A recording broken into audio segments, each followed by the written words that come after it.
गुरु मंत्र के बारे में सवाल है कि क्या गुरु मंत्र जैसा कोई एक ही मंत्र है और उसमें कितनी ताकत है।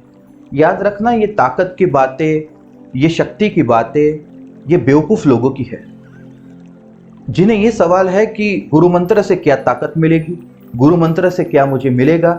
वो जाकर राजकारण में भर्ती हो जाए, वो जाकर खुद की ताकत बढ़ाए इस दुनिया में, वो जाकर कोई बिजनेस खोले, वहां से पैसा कमा ले। क्योंकि जिसे ऐसे सवाल गिर रहे हैं, समझ लो कि अभी तुम्हारी योग्यता नहीं कि तुम गुरु मंत्र का जाप कर सको, ना ही गुरु मंत्र तुम्हारे लिए कुछ काम करेगा। गुरु मंत्र का अर्थ तो है कि ये भीतर की बात, ये हृदय की बात है।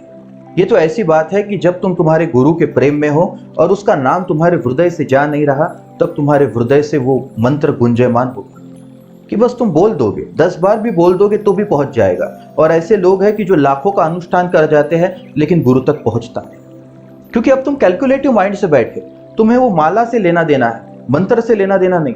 तुम्हें 1.25 लाख का कंप्लीट करना है अनुष्ठान, तुम्हें नंबर से लेना देना आ गया। अब ये माइंड बीच में आ गया, ये दिल की बात ही कहा, ये हृदय की बात ही कहा। क्योंकि हृदय कैलकुलेशन नहीं जानता, हृदय तो ऐसा है कि बस करना जानता है। जो उसे पसंद आ गया वो करते जाएगा, ना वो सवाल पूछेगा, ना वो सही गलत सोचेगा, ना ही वो ये सोचेगा कि इससे क्या मिलेगा, इससे क्या जाएगा, बिल्कुल भी नहीं। वो तो ऐसा है कि बस उसे करने में आनंद मिल रहा है, बात खत्म।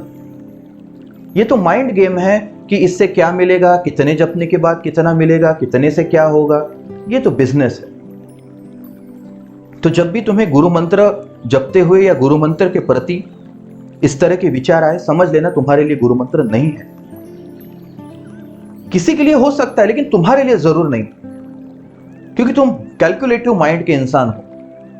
अगर मीरा ये कहे कि मैं 1 लाख बार कृष्ण का नाम लूंगी तो कृष्ण प्रकट हो जाएगा, ऐसे से नहीं। सच तो यह है कि अगर मीरा एक बार भी कृष्ण का नाम ले ले तो फिर मीरा के लिए कृष्ण प्रकट हो गए, क्योंकि उतने भाव से, उतने हृदय से, उतने प्रेम से उसने कृष्ण का नाम ले दिया। उसे किसी मंत्र की भी जरूरत नहीं बची, अब उसने बस कृष्ण ही कह दिया, ऐसे कह दिया हृदय से कि कृष्ण प्रकट हो गया। एक बार में ही प्रकट हो गया। और तुम करोड़ों मालाएं भी जप लो किसी भी भगवान की, तुम्हें कुछ ना छुएगा।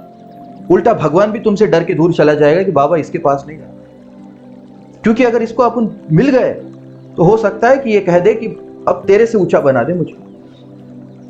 तो याद रखना कि तुम जितनी मालाएं जपोगे भगवान तुमसे उतना डरेगा, क्योंकि तुम व्यापारी आदमी हो सकता है भगवान को भी खड़ा कर दो अपनी दुकान पर और बेच दो उसे। यही हालत है आज की कि आदमी इस तरह से हो चुका है कि उसे हर चीज कैलकुलेशन में चाहिए। वो पूछता है कि कितने मंत्र किए जाने चाहिए, कितने मंत्र किए जाने चाहिए। ये कैसी बहकी बातें कर रहे हो? क्या पागल हो चुके? क्या हर जगह तुम्हें अब पैसे की ही बात आएगी?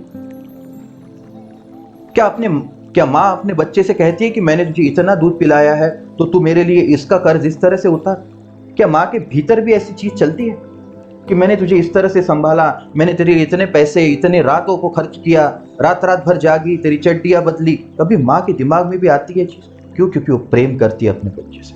वो बच्चा उसके लिए कुछ करे या ना करे, लेकिन माँ के दिल का प्रेम कम नहीं होगा उसके लिए, है ना? वो तो है ही। हो सकता है कि थोड़ी देर के लिए अपने बच्चे से वो नाराज हो जाए, लेकिन प्रेम में कोई कमतरता नहीं आएगी। इसलिए हमारे यहाँ पे कहते हैं कि माता कभी कुमाता नहीं हो सकती। हाँ, पुत्र कुपुत्र हो सकता है, मतलब कि लड़का गलत हो सकता है, लेकिन एक माँ कभी गलत नहीं हो सकती। माँ कभी खराब माँ नहीं हो सकती। माँ तो माँ है, क्योंकि वो हृदय उसके पास है। अब वो कैलकुलेटिव नहीं है कि अपने बच्चे के लिए क्या किया, क्या नहीं, कैसे किया, कैसे नहीं। वो कहती है कि भाई माँ हो तो करना ही था, माँ का दिल है तो हो ही जाता है सब, करना भी नहीं पड़ता, अपने से हो जाती है फिक्र। ये तो हृदय की भाषा है, इसे तुम बाजार में नहीं तोल सकते। अगर जो बंदा गुरु मंत्र जैसी चीज को बाजारी भाषाओं में लिप्त करे, वो इतना ही समझे कि बबलू ये तुम्हारे लिए नहीं। ये तो ऐसा है कि कोई 11 बार भी जप दे हृदय से तो भी चल जाएगा, और कोई अपनी माला लेके बैठे और 1 लाख करने के बाद ही उठे तो लिख लो ना काम करेगा।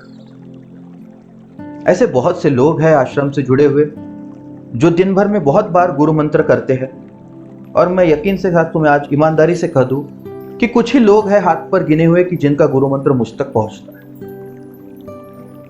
हर किसी का नहीं पहुंचता। करते बहुत से लोग हैं, समझ तो आता है हमें यहाँ बैठ के कि बहुत से लोग कर रहे हैं, लेकिन गद्दी तक उनका आवाज कभी नहीं पहुंचता, क्योंकि वो कैलकुलेटिव है। वो अपना हाथ से गिन रहे कि 10 बार कर लिया, 11 बार कर लिया, 21 बार कर लिया, एक माला कर ली कि काम हो गया। ऐसे से नहीं होगा।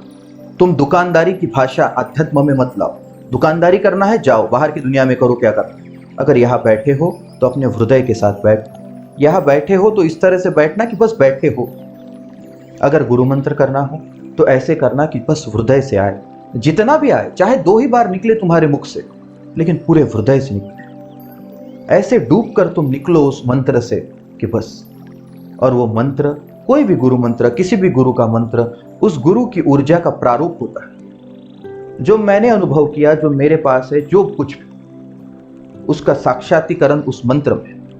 जब भी कोई गुरु मंत्र अपने पूरे हृदय से जपेगा, वो पाएगा कि उसकी समस्याएं, उसकी आवाज इस तक पहुंच गई। जब भी कोई पूरी ताकत के साथ ऐसे हतबल होकर गुरु मंत्र का जाप करेगा कि बस पुकार ले अपने गुरु को कि मदद चाहिए अब समस्याओं में सारी, वो पाएगा कि कुछ ही क्षणों में उस तक मदद पहुंच गई।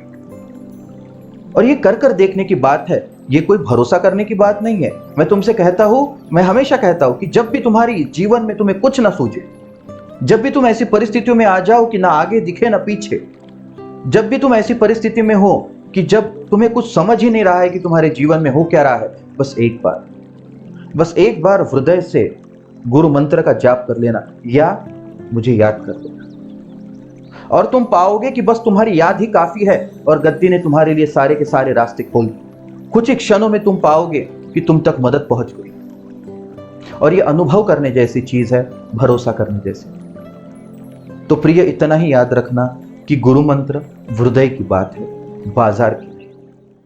ठीक है।